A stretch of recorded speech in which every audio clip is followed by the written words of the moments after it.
mengaku dalam pengertian itu orang Jawa itu seperti apa? Itu bukan ramalan, tapi kenyataan. Agomo akeh sing nantang, akeh wong mendem donga.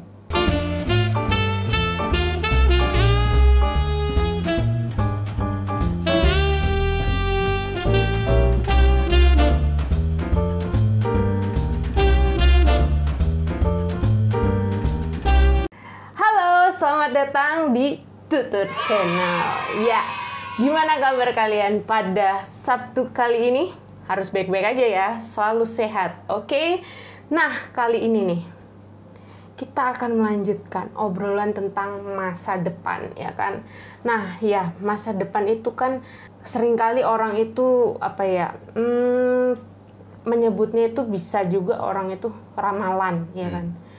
Tidak, maksudnya kita tidak asing mendengar kalau masa depan itu tentang ramalan, gitu kan?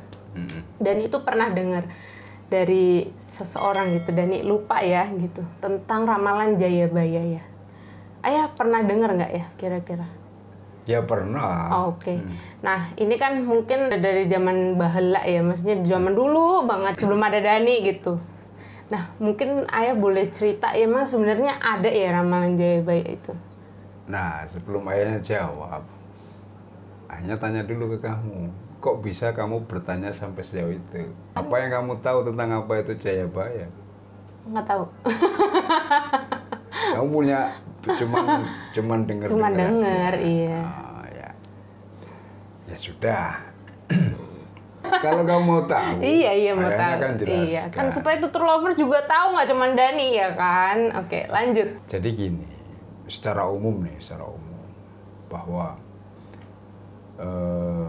masa depan itu sesuatu yang diramalkan atau diperkirakan. Iya. Ada masa depan, misal masa depan Indonesia, misalnya gitu kan, itu akan seperti apa?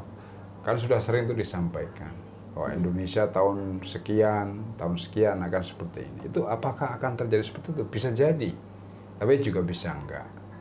Ya kan itu kan. Nah, kalau kita bicara tentang Jayabaya, ya secara umum yang diketahui orang tentang Jayabaya, ya ayahnya harus sampaikan sebagai ayah ini orang Jawa. Ya. Oke. Sebagai orang Jawa yang mengaku dan memang bukan hanya mengaku dalam pengertian itu orang Jawa itu seperti apa? Oke. Kan kalau dalam Jayabaya itu orang menyebutnya sebagai sebuah ramalan Jayabaya. Tapi bagi ayahnya sebagai orang Jawa, itu tidak menyebut itu ramalan. Ramalan itu adalah satu prediksi. Yeah. Sedangkan apa yang tertulis dalam kitab atau jangka namanya, kalau orang Jawa menyebutnya Jongko Joyoboyo atau jangka Jayabaya. Okay. Itu bukan ramalan. Nah, bahwa orang memahaminya seperti itu ya silahkan, itu punya pendapat. Tapi bagi ayahnya pribadi sebagai manusia Jawa, ya, yang cinta akan kebudayaan, termasuk di dalam pemahaman spiritualitas, bahwa apa yang tertulis di dalam kitab jangka Jayabaya itu bukan ramalan, tapi itu adalah sabda. Nah, itu ayahnya. Itu sabda yang ditulis, ya, sabda yang ditulis oleh seorang manusia yang bernama Prabu Jayabaya. Itu zaman Kediri dulu. Jadi Prabu Jayabaya atau Raja Jayabaya itu menulis sebuah kitab yang kitab itu terbuat dari apa? Ya, dari lontar. Dari daun lontar, dari zaman dulu itu pakai daun lontar. Jadi apa yang tertulis di dalam lontar itu bukan ramalan, tapi sabda yang ditulis oleh manusia yang bernama Jayabaya itu. Sabdanya siapa? Kalau sabdanya manusia itu tidak mungkin terjadi, gitu.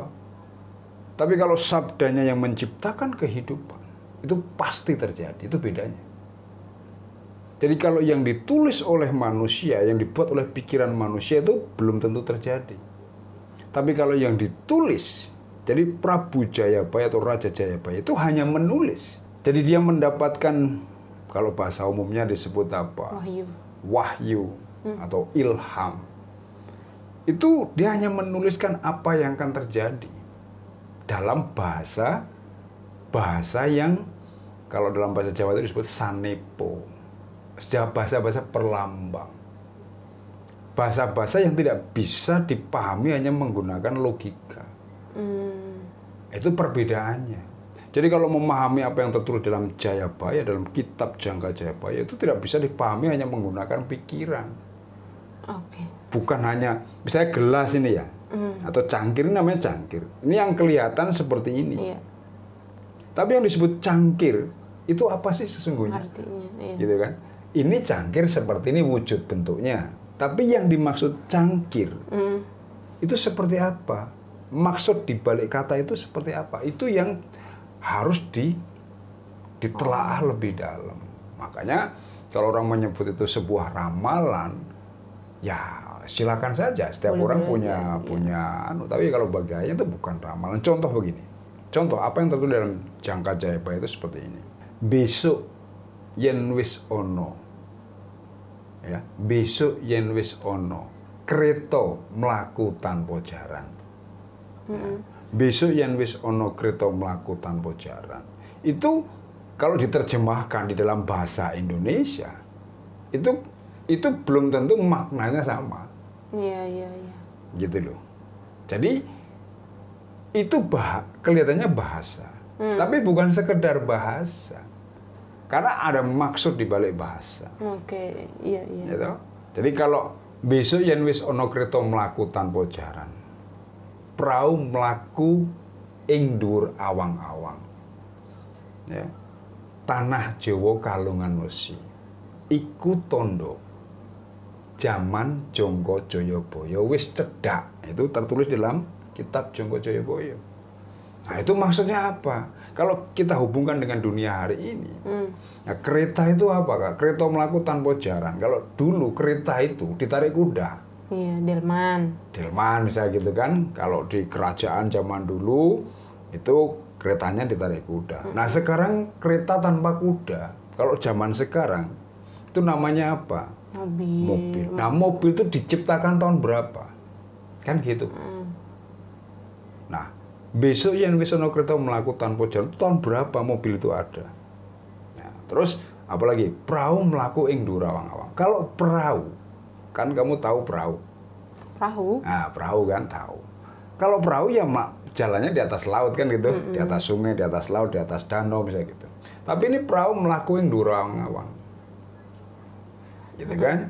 Nah, perahu itu kan alat transportasi. Iya. Yang berjalan di awang-awang. Kalau bahasa sekarang disebut pesawat. Kan gitu. Tanah Jawa kalungan wesi. Tanah Jawa atau Jawa. Kalau dulu nyebutnya Jawa, dulu belum ada Indonesia kan? Jawa. Kan gitu. Kalungan wesi. Kalungan tuh misalnya kita pakai kalung nih. Kalau kalungannya besi gimana? Maksudnya kalungan besi itu apa? Besi itu kan beban, berat. Jadi terbebani itu beratnya tanah Jawa. Tunjukkan dengan adanya penjajahan, adanya macam itu kan berat sekali di tanah Jawa. Perjuangan kemerdekaan, perpecahan dan sebagainya. Itu ditandai seperti itu. Makanya kalau itu disebut ramalan,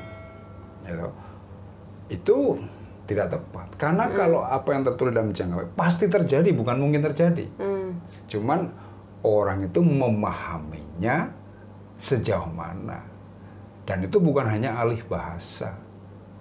Tapi itu bahasa simbol yang tidak bisa diterjemahkan secara pikir saja. Tapi maksud dibalik itu apa.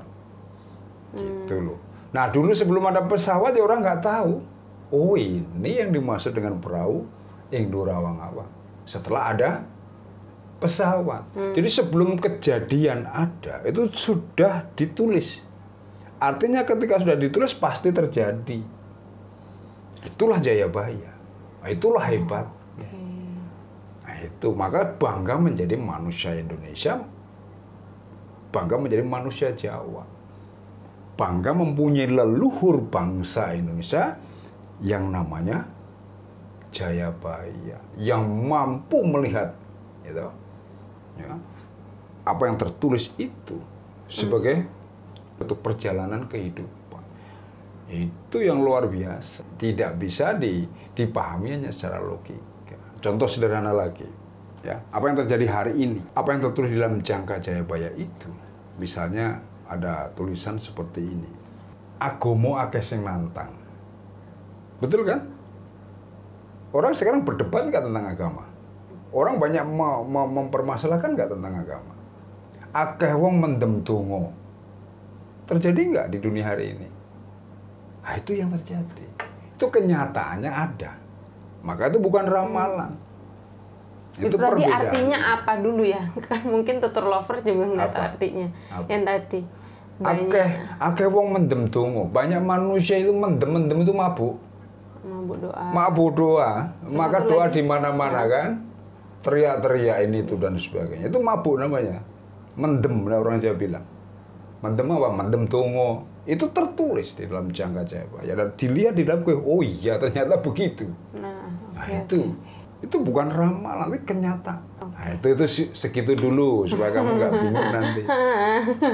Nah, ini kan mungkin jarang ya, maksudnya jarang terpikirkan dari awal kita membuat tutur channel ini, bahkan sampai sejauh ini kita ngobrol itu loh tentang sampai ke masa depan dan terkait Jongko Joyoboyo ini, ya kan.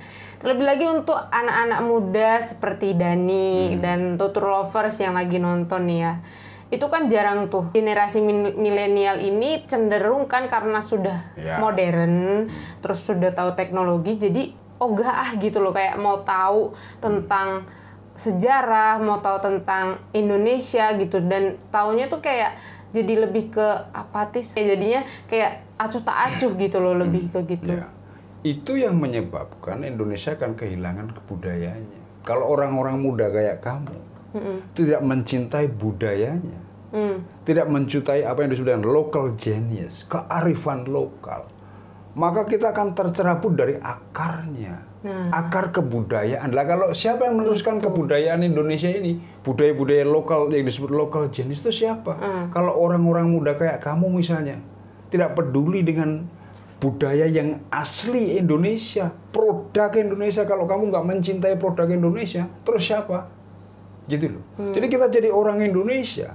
Kalau secara suku kamu orang mengaku sebagai orang Jawa, harus ngerti apa itu Jawa. Nah, itu ya persoalannya. Banyak orang mengaku sebagai manusia Jawa, tapi nggak ngerti Jawa itu apa. Kalau dari Dani sendiri ya. Kalau Dani itu lebih bukan ke mengakui Dani itu orang Jawa, karena Dani sadar diri. Kekurangan Dani itu gimana ya? Kalau Dani itu juga sebenarnya pingin gitu kan menjadi seorang Jawa yang seutuhnya gitu kan. Nah ini nih, maksudnya paham culture gitu kan. Tempat Dani di mana berasal gitu loh. Gini, definisi Jawa, orang disebut orang Jawa. Itu bukan suku saja. Iya. Kalau suku banyak orang Jawa, bersuku Jawa banyak. Tapi definisi Jawa, Jawa itu artinya ngerti. Jadi orang itu harus disebut orang Jawa, berarti kamu itu orang yang ngerti. Itu disebut Jawa. Nah kalau sedikit banyak ngertinya orang Jawa bukan? Nah, kalau orang ngerti, namanya aja ngerti. Iya. Orang ngerti dengan orang pintar sama nggak? Beda. Nggak sama. Contoh, ketika sesuatu itu salah, ngerti bahwa itu salah, itu disebut Jawa. Siapapun orangnya, sukunya apapun. Jadi orang disebut manusia Jawa itu adalah manusia yang ngerti. Ngerti apa? Ngerti asal-usulnya, ngerti sejarahnya, ngerti leluhurnya. Itu emang ngerti, kalau dalam bahasa Jawanya itu sangkan paraning tumati. Asal muasal kejadian ada, asal usulnya ada, datang dan kembalinya ada, itu namanya ngerti. Ya, ngerti baru gitu. Bukan hanya percaya aja tapi nggak ngerti, tapi ngerti baru percaya, bukan percaya tapi nggak ngerti. Oke. Ya beda itu. Nah, ini nih ya. Tadi kan Ayah ngomong tuh Jawa itu ngerti ya kan. Mau suku apapun kalau ngerti itu Jawa. Itu disebut Jawa. Nah, Itu yang bilang itu emang ayah atau maksudnya emang ada gitu loh? Siapa? Itu tidak tertulis. Iya, Ya. Kalau di dalam ungkapan Iya, ya, contohnya begini. Misalnya ayah ngomong sama Dani. Iya. Oh, Dani itu dasar nggak Jawa. Oh, dasar Dani ora Jawa. Artinya ora Jawa itu artinya apa? Orang ngerti. Jadi ora Jawa, nggak Jawa, ora Jawa itu artinya nggak ngerti. Kalau wah dia Jawa, Jawa itu artinya ngerti. Bukan suku. Bahwa ada suku Jawa jelas. Nggak, maksudnya Dani ini kan omongan ini tuh jarang terdengar oleh tutor lovers gitu loh ya. Dan ini kan harus dipahami. Memang jarang. Jarang. Makanya harus belajarlah. Belajar apa? Kearifan lokal, budaya Indonesia, budaya local genius. Bayangkan sebutannya itu local genius. Banggalah menjadi manusia Indonesia dengan keberagaman kebudayaannya. Kebudayaan yang begitu luar biasa. Indonesia itu sangat kaya budaya. Termasuk budaya spiritual Indonesia itu sangat kaya. Jangan dikira nggak kaya. Maka bangga menjadi Indonesia. Itu penting itu. Nah, ini juga jarang ya. Kalau misalnya teman-teman di luar sana, mungkin om tante atau bapak ibu sekalian, jarang gitu sekarang di masa-masa sekarang ini orang tua itu pasti ngajarin anaknya atau ngobrol tentang kebudayaan atau tentang isu-isu yang hangat sekarang, kayak lebih ke yang semua sibuk sama sosial medianya sendiri, smartphone-nya sendiri dan lain sebagainya. Nah, ini akan menjadi menarik kalau misalnya kita minggu depan bahas lagi tentang lebih dalam lagi kenapa sih kita tuh harus bangga gitu loh jadi Indonesia, ya kan? Pasti mungkin dengan penyampaian seperti ini teman-teman juga mau nonton atau gimana, ya kan? Harus bangga menjadi Indonesia. Iya. Banggalah dengan budaya Indonesia. Iya. Dan ini sampai sekarang juga masih mencari tahu ya. Kalau Dani ditanya Dani itu orang mana? Orang Indonesia. Karena kalau Dani ngaku orang Jawa, Dani itu nggak sepenuhnya Jawa soalnya. Orang Indonesia itu pasti paham yang namanya Pancasila. Iya. Paham yang namanya Bhinneka Tunggal Ika. Itu baru orang Indonesia. Iya. Iya gitu. Maka harus mencintai Indonesia, harus mencintai Pancasila, mencintai Bhinneka Tunggal Ika. Oke. Gitu dulu mungkin hari ini ya. Oke, Turtle Lovers, kalau kalian suka sama video ini tentunya kalian like tombol di bawah dan kalian sebarin video ini kalau misalnya video ini sangat-sangat informatif, oke? Dan jangan lupa ajak semuanya buat nonton dan terakhir tuturin aja. Bye-bye!